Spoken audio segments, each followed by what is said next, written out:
Good evening, ladies and gentlemen. My name is Dotun Ayodele of AfricaX. I'm here to share with you another episode of Immigration Stories by AfricaX. And with me, I have an interesting gentleman. His name is Saheed Adegunwa. We were colleagues back in another life working for a firm. Today, we do a number of things together. And I brought him on tonight to just share his story, moving from Lagos to Calgary while stopping over in a number of places before then.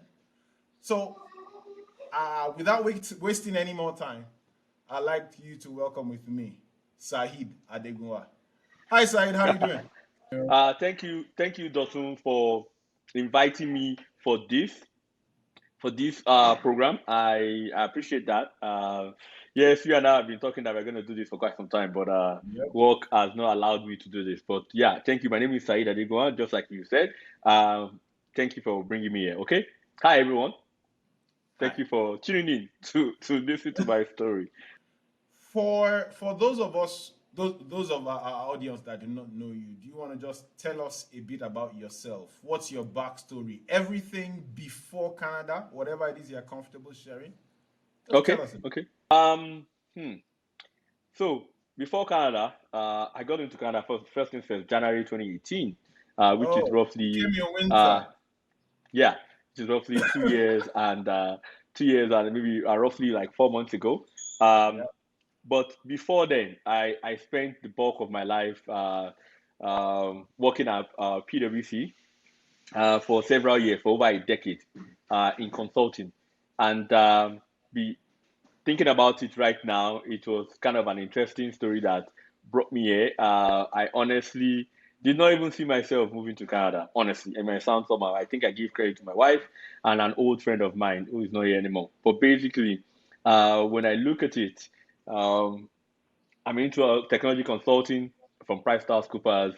I'm a technology guy. I do a whole lot of things, but majorly I was just a consulting guy that went to different countries, different states to work for PwC for roughly what, 12 years? Yeah, roughly 12 years. Yeah, that's where we met. So, what you mentioned briefly there that you'd give credit to your wife for driving the move to Canada. I'm saying, what exactly were the drivers? What were the things that made you say, hey, you know what? I'm going to fill these forms or I'm going to put in this application. And when I get it, I'm going to pack my bags and just leave it all behind. What made you, what brought you to that point that that became your decision? So, I mentioned that I worked at PwC for several years, okay? So PwC gave me the opportunity to travel to different countries. I know that being a visitor in the country is totally different from being someone who lives there, but the exposure helps where you realize that things could be better than what you currently experience in your own country, or you can even use that to even make an adjustment in your own life in your own country. PwC gave me the opportunity to move to London in 2011 on secondment. So we stayed in London and we worked from the London office, just a stone throw away from Mayor of London's of office. Then it was Boris Johnson and whatnot. Anyway, so we kind of, like I said, instead of you when you visit a place for a week or for a month, it's totally different. We lived there. We the 9 to 5 got on Jubilee line or went to different places, and that's where we had actually had our first child. And I think that whole lifestyle was kind of appealing to me and my family at that then. But honestly, I believed in Project Nigeria then, and in my mind, I felt I would be in a better position when we go back to Nigeria. In my mind, I felt not just PwC will have enough opportunity for growth for me. I felt the country had massive, massive opportunities for someone like me who had crazy, crazy ideas. I was young. I had enough of energy. I had a lot of friends in different places, and we I was too anxious to go back. Maybe with insight now, I would like look at it and say maybe I should have given my my best shot when I was in UK so that I could have stayed. But no, I felt Nigeria made a whole lot of sense. And we went back to Nigeria. We're living somewhere in the Lekki roundabouts and whatnot. And suddenly and this might sound somehow, a whole lot of people have massive dreams in Nigeria. A whole lot of people. In fact, I believe that the average person believes that it's about to blow in the next couple of minutes or a couple of days or whatnot. And I was on different projects with different friends, and we were certain that we were going to like be successful in whatever we were doing. But government regulations, political change of parties, a whole lot of things happened, and suddenly you're back to square one. You keep knocking on the door, you keep doing stuff, and you keep working so hard. But however, at the home front, we're living in a place whereby when it rains, a whole lot of things happen. Of course, people that lived in Lekki you probably know where there was a time that my son, I think when he was going to leave, I think it was like in 2017 or so, or 2016, there was this August 2016 rain. The rain was so ridiculous. I actually traveled to, I think I traveled to Angola then. No, it wasn't Angola. To Rwanda then or so. Oh, sorry, Uganda. Yes, I traveled to Uganda, but I came through Rwanda because Rwanda air and whatnot. When I got to the airport, going back home, a friend of mine, we got into the taxi because we live in Lekki and whatnot. But that day, the rain was so ridiculous that the whole Lekki Expressway was filled with water. As in, like buses couldn't pass by because of the amount of water. Lekki Expressway that had massive drainage and whatnot. Now imagine all the estates that like what happened was that my son's school was in our estate, and my wife wanted to drive my son to for his own nursery school graduation. Okay, and I think it was 20. I think it was 2017. I'm not too sure. Anyway, then she put him in the car, forgot something.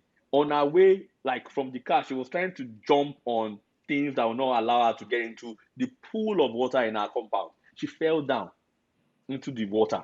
Please note, for anybody who used to live in Lekki, imagine the combination of stuff No, in that it's not water. working.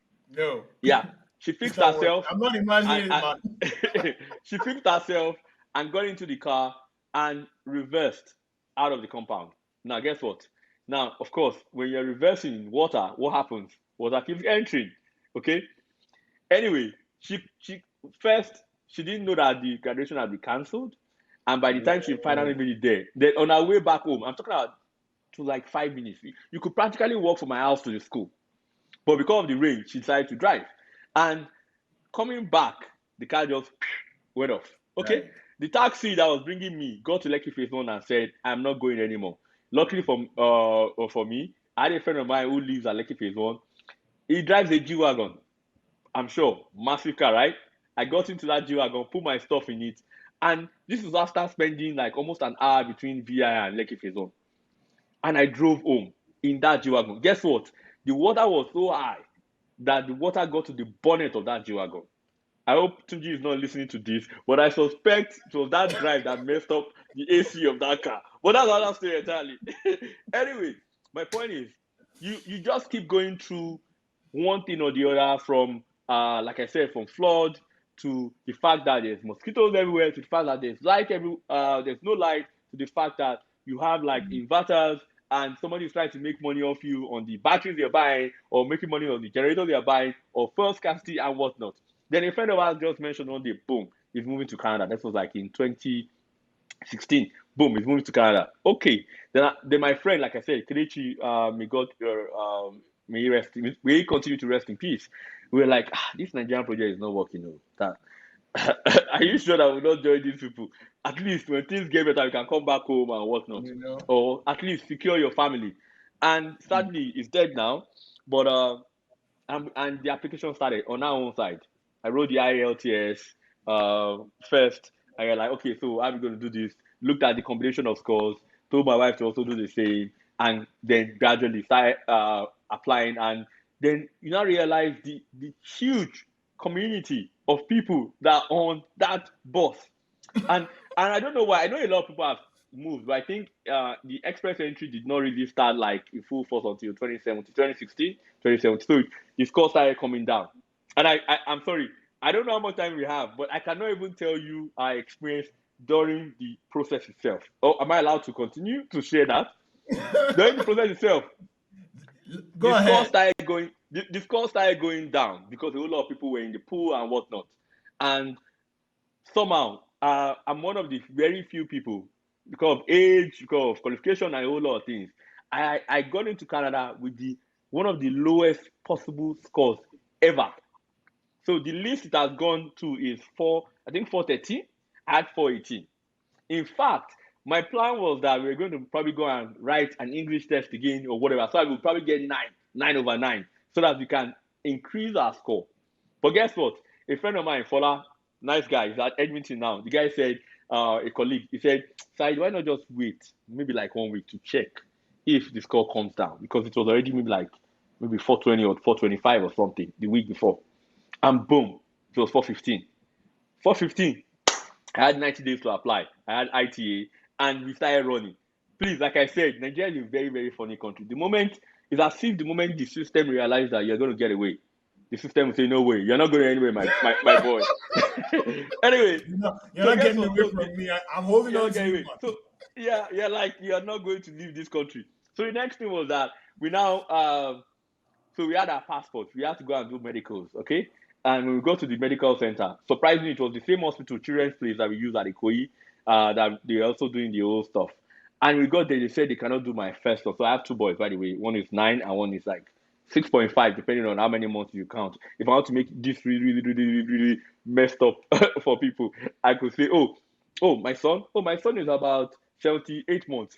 I like when people do that. Anyway, so we got there and they were like, you're not going to do the medical for my first son because his passport was going to expire in like maybe 3 or 4 months. And you are not allowed to, you have to have enough time and whatnot. I said, okay, that's fine. That we'll go and get him another passport. My wife was still using her maiden name, even though we had gone to move to London, came back and whatnot. We're like, okay, we'll use that opportunity to change it to my surname, Adegunwa and whatnot. That was when there was scarcity of booklets for passports. So remember we had 90 days. Yep. I practically paid like maybe 10 days or 20 days to time. Wow. And no. I'm talking about when we had enough days. So I believe that in 2 months we'll be done. Or in less than 2 months we'll be done, in 1 month.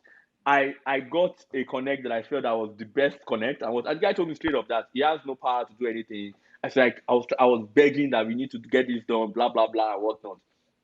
Anyway, when it was finally done, after calling all the people, pulling all the strings and whatnot, we got our passport maybe roughly like maybe like 5 days or a week to submission. In fact, we would have lost it. Like I said, the system didn't want us to leave. So when we finally got the passport, then we now had to go and then we were able to do the what's it called, the medicals. Medical Then we submitted. That I think I practically we submitted like a day or two before the 90 days expired. expired.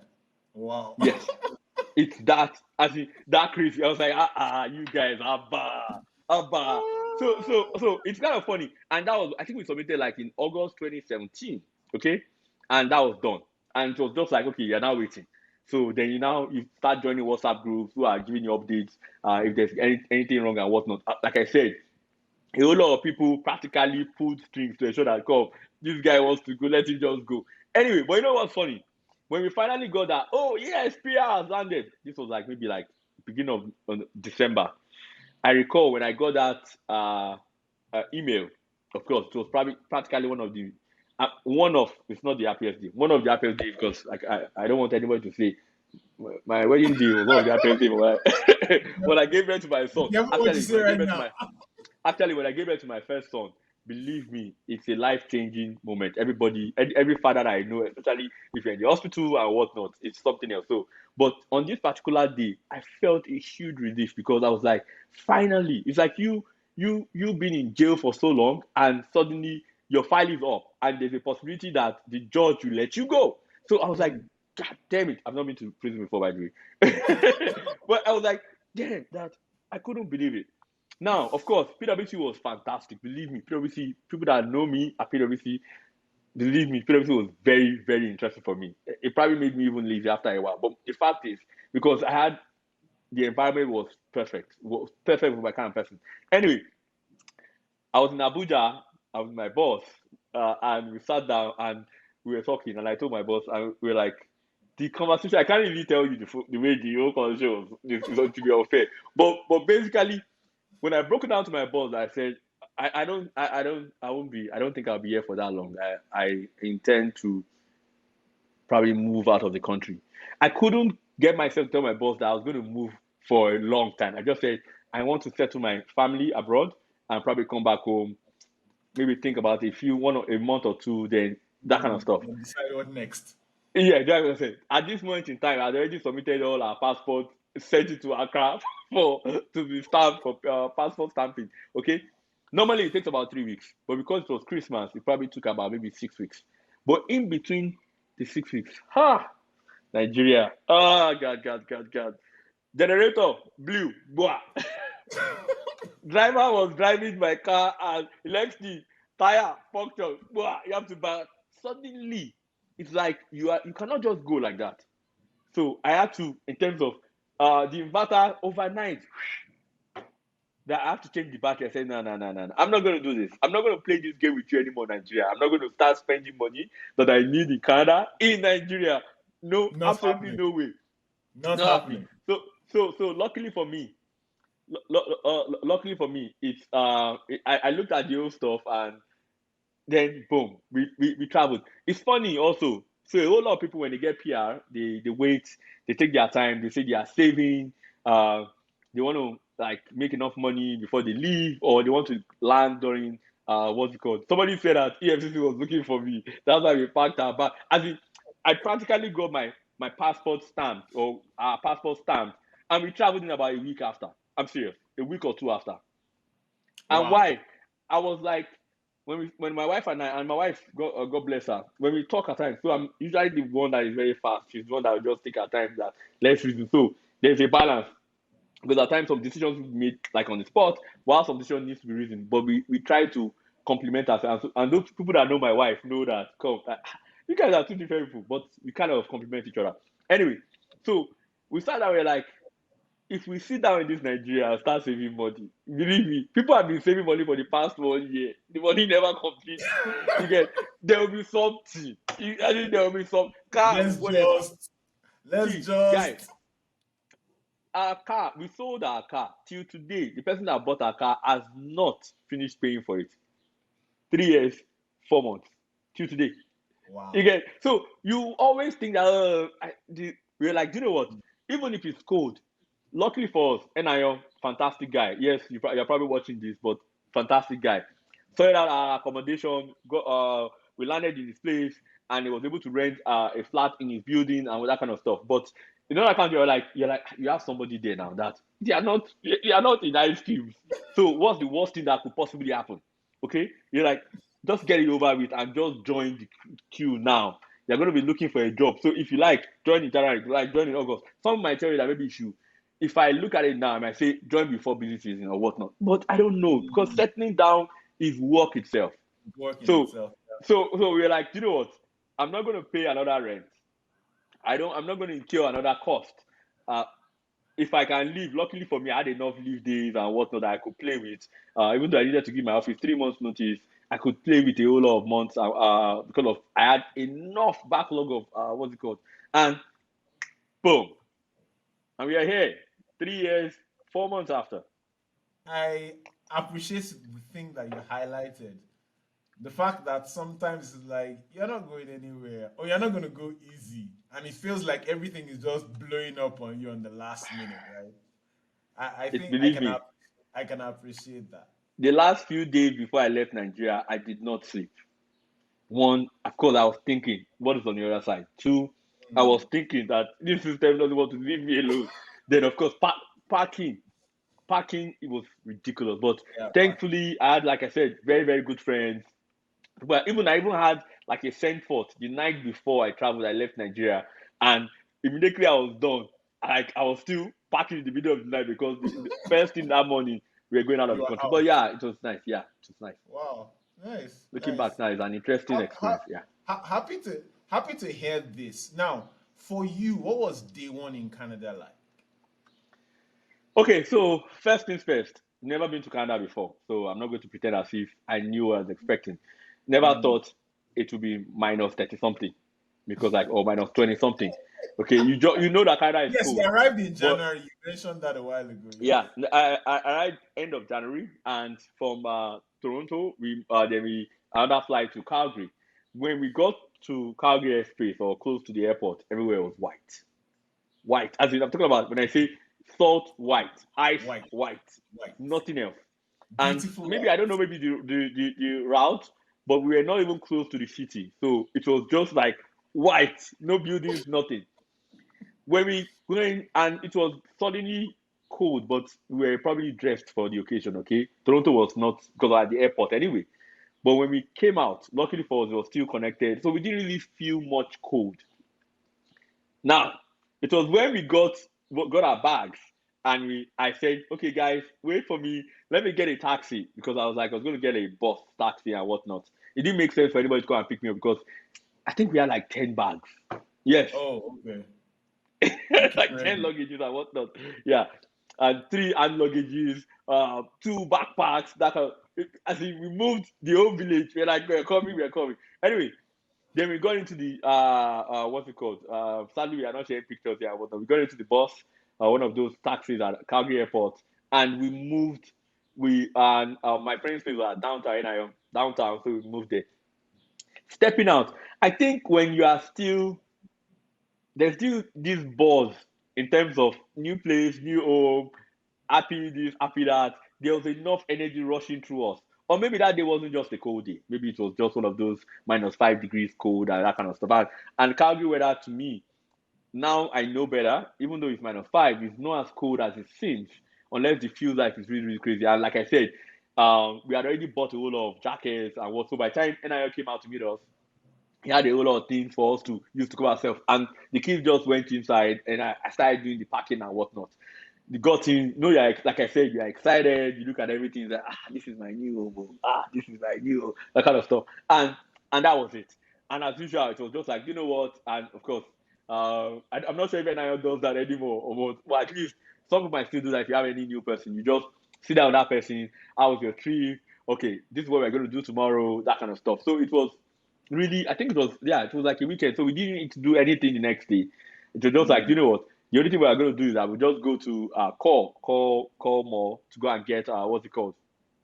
SIM cards, so that you can get phones Yeah. for Make your calls. phones and that kind of stuff. So Yeah. it was not really, and we planned that on the Monday we were going to go for SIN to get our SIN and whatnot. So it Mm. was really lucky for us. Like I said, we landed on the weekend, so we were like chilled, and we it was we didn't really feel that cold. Like I said, and I keep telling anybody that kept listening, I said, like, you might think that Canada is cold, but I know that Canada is cold. As long as you don't go out or you're not waiting for a bus, As long as you you're don't go fine. out, you're fine. You're fine. If you're in the house, it's hot. You can have summer in your own house and whatnot. So, and Yeah. especially because if you're in a condo building, and you're not really paying for utilities, you can ramp up the temperature to 30 Crank degrees it as well up. as, yeah. Live your So sauna so life. yeah. So it was just that kind of like when we got in, this is our home, and the kids were excited, jumping all about. My wife and I were just like, well, this is our home. We just make it, do what we need to do. Look forward to Monday. Boom. That's it. Wow. Wow. Interesting. So you've gone through this interesting cycle, right? Lagos, London, back to Lagos, now Calgary, and then you've been in Calgary almost 3.5 years now. So how's the journey been? Can you just share what your experiences have been like having lived in the city this long? Um, yeah, tell us your story. Someone I had a if I was talking to a friend of mine today, and the person lives in what's it, GTA in Ontario, and the Mm, person said, "What's it like? What's the Nigerian community like?" I said, honestly, I have got to a situation whereby it's like not Lagos for me, but I know a whole lot of people in this city that it feels like home already. So, yeah. and I was like, I said, first things first, I'm on a football group that we play football on a regular basis. Yes, COVID has probably interrupted a whole lot of things, but there are about 100, like 200 people on that group. So look at it this way. Let's say a quarter of those people are like single, which means that there are 150 people that are not single, which means that, and they probably have like a wife and a few kids, maybe one or two or whatever. That's Mm, like almost 1,000 people already. yeah. And you also have a whole lot of other people. And there are people that I still have not met, and they're Nigerians. So when I look at it, yes, London, there are a whole lot of lots of Nigerians there. If you go to the US, you also have like a whole lot of where is Houston and all those places. Calgary is up and coming, okay? But however, Yeah. in the even though the city is big, I don't want to lie about that. But we still have like a community, a small community of people that we know each other, especially people around my age range between maybe 20s, 30s, and of course 40s. So it's been interesting. And like I said, unlike my experience in London, which I knew that was like going to be brief, here, this is home. This you need to like, and I keep telling people, this is home. It's this. My kids will probably going to look at it and say tomorrow that they're from Calgary. Okay, I'll probably Mm. not say that, but say, oh, they're from Calgary.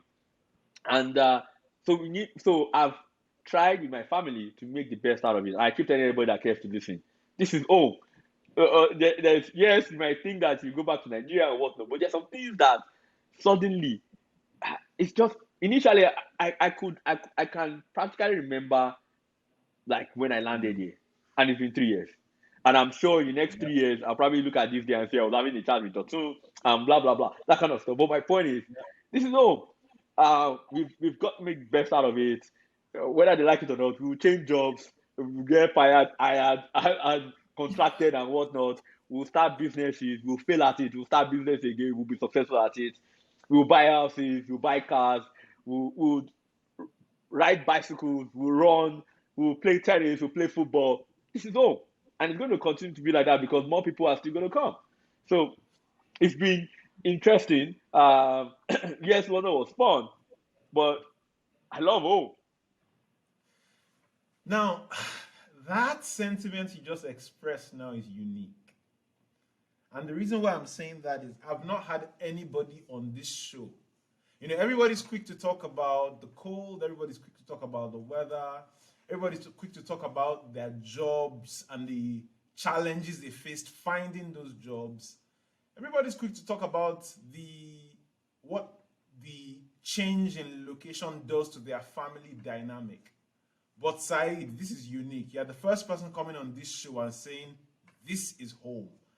And I appreciate that very much because having been here as long as I have, there's a sense of belonging and community that I started to experience after starting to interact with some of the people that you're speaking of.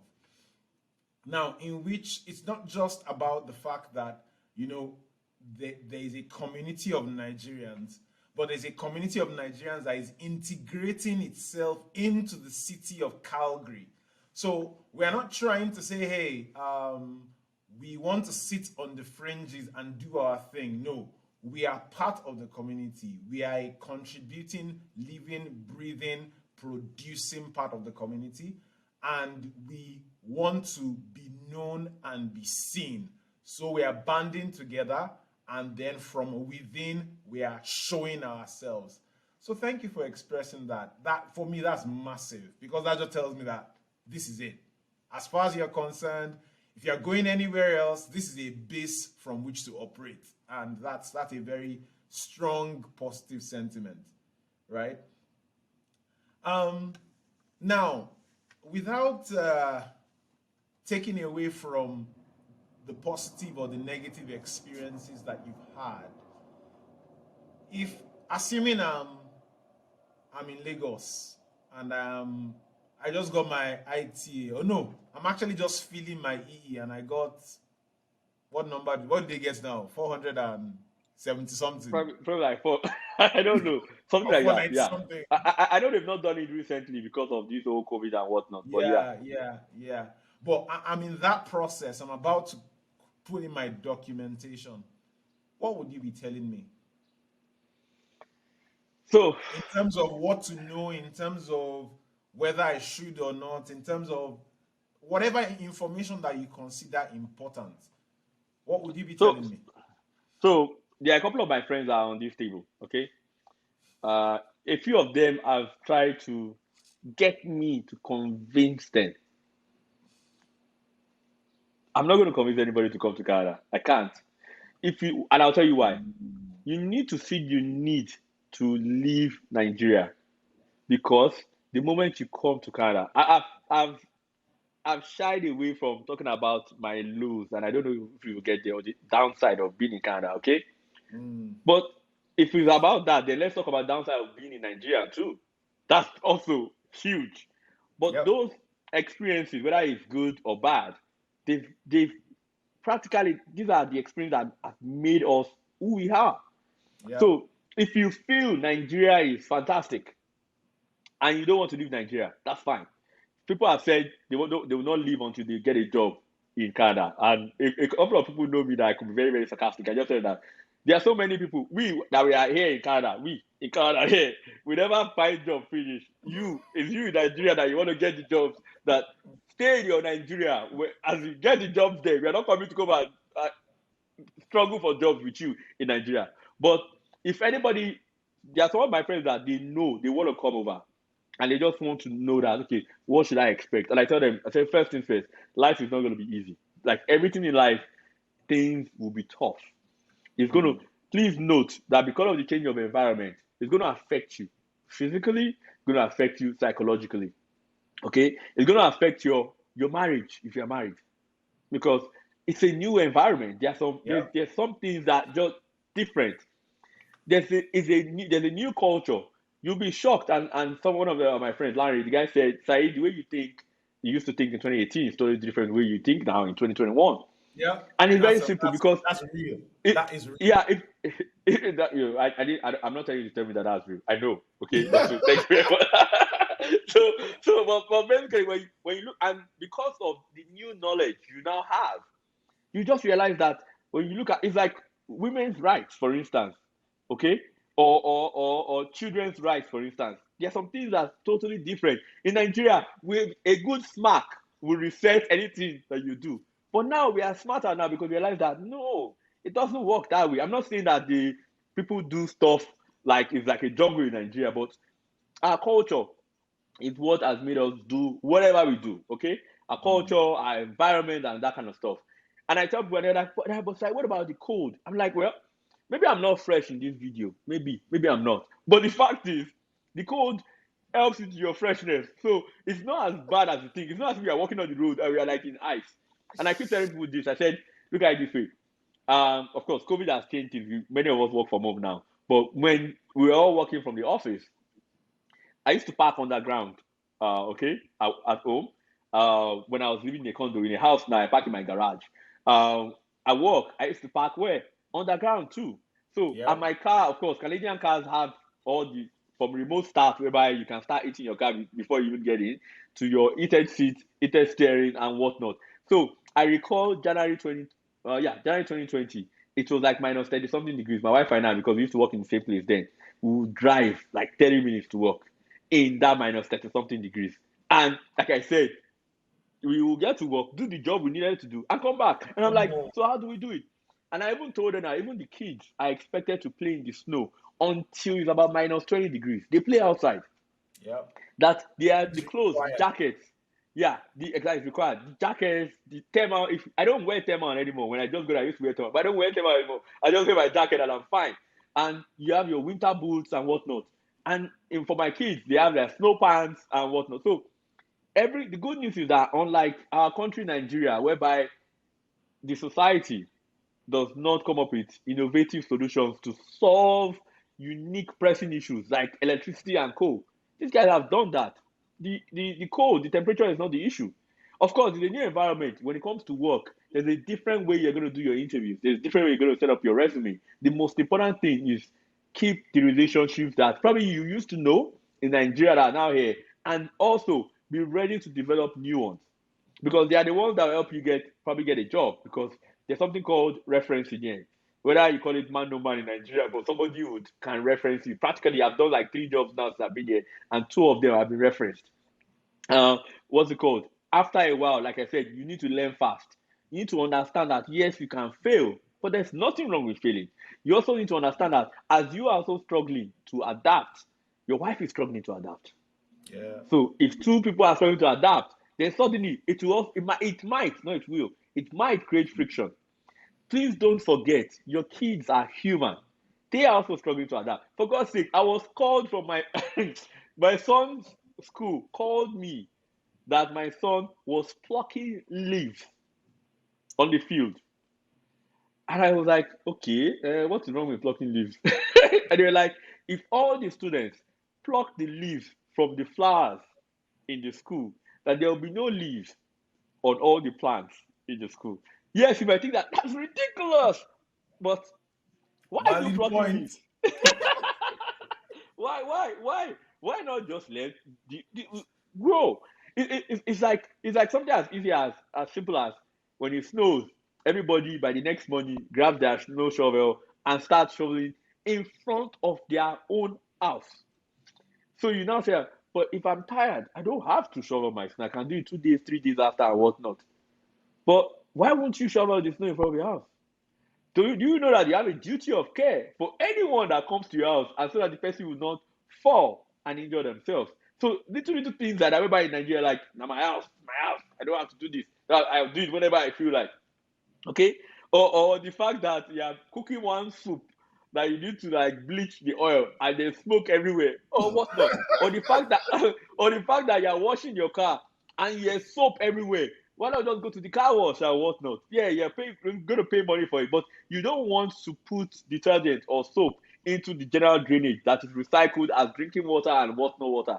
My point is, suddenly you're in a society that is sane, a society whereby you queue to do stuff, you queue to eat, you queue to do this and what, and nobody's trying to short. You get to the a gas station, you queue, and everybody knows. And nobody's when the guy in front of you moves forward and there's space, nobody's going to start pressing their all like, oh, move, that kind of stuff. Or even a society whereby on the road you hardly know the sound of anybody's horn. Yeah. So, but because of that change, your kids too are in school and their teachers are speaking, their colleagues are speaking, and they're like, I don't understand. So they're also struggling to understand Canadian accent. You are struggling to understand Canadian accent. Your wife's struggling to understand. Now imagine the chaos at home when you now get everybody gets back, they're all frustrated and whatnot. Those times will come. But guess what? It is not going to be permanent. It's temporary. So just Yeah. know it's like you moving from Lagos to Kaduna, new neighbors. There's maybe not new language, but that kind of stuff. Everybody is doing different things. There are more Muslims around you, whatever it is. So it's like a new country. Whether it's Canada, whether it's London, whether it's New York, whether it's California, wherever you go to. My point is, just ready for that change. But please note, it is only temporary. In fact, I keep telling everybody that cares to listen. 1 year. After 1 year, you'll be shocked the transformation. Nobody's going to tell you about, oh, you don't have Canadian experience, you don't have this, you don't have that. You are used to everything. Why? Because this is home. You're one of them. That was a lot. You may not have realized it, but you did something right there.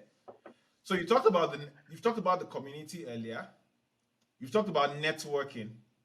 You talked about the need to be ready to work, because if you don't work, there will be no results. Then you've also talked about the fact that there will be insanity. So get ready for the crazy, the need to adapt, you're not used to the weather, you're not used to the environment, you're not used to the way people talk. People talk different. And then they tell you that you talk different, right? Yep. And then you wake up 6 months later and your kids are now talking different, right? Yeah. So when you put all those pieces together, it creates pressure. And the pressure you can either channel that pressure to and use it as a force to bring your entire crew together, or if there were issues, then that pressure can become a sore point. So being aware that that is a thing and preparing your family for it is actually a very valid point. Now, you've also talked about the whole need for Canadian experience and how it affects searching for a job and all that. But the best part of all this is it's temporary. It's going to pass. It's just a matter of time. Dude, you're dropping unique gems because, yes, people have talked about networking, people have talked about the community, people have talked about the need to work hard. But nobody has mentioned the fact that it is temporary.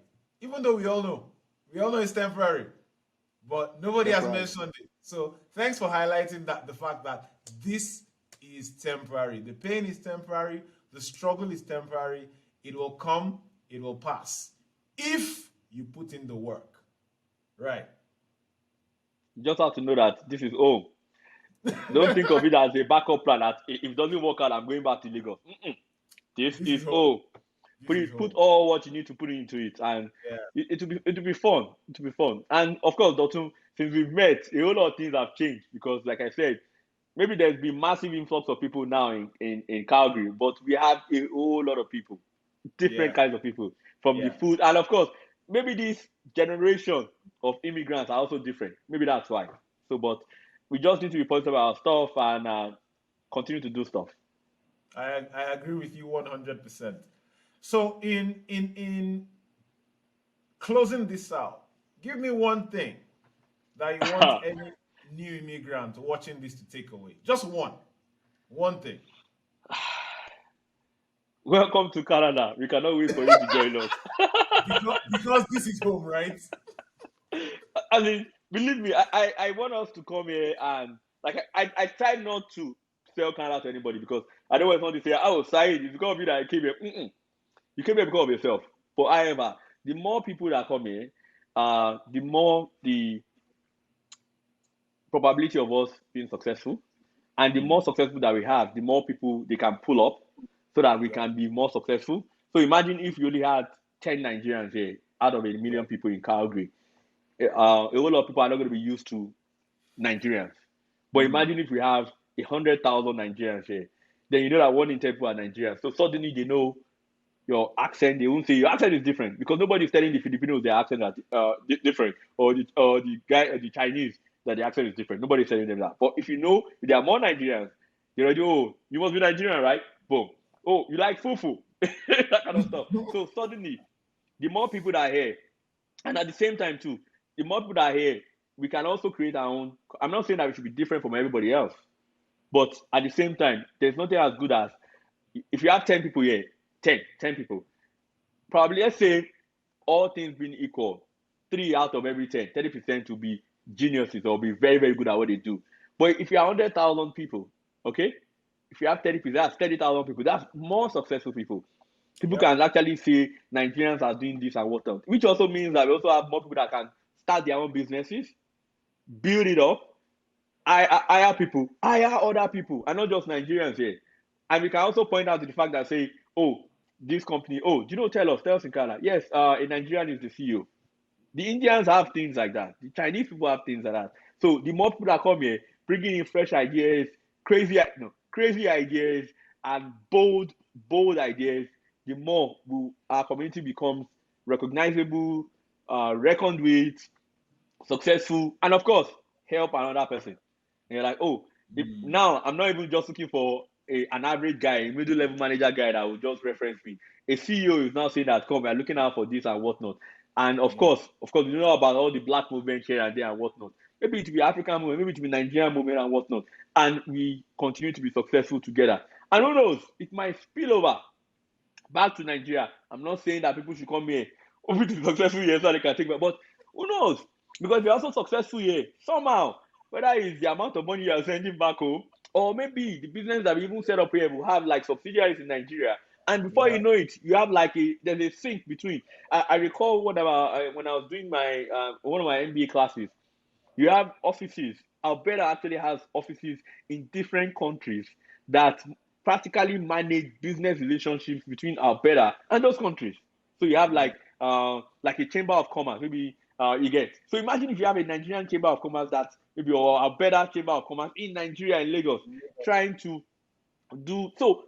But like I said, the more people, the more we can do things. This environment is fantastic. There are some things that I never thought I would do.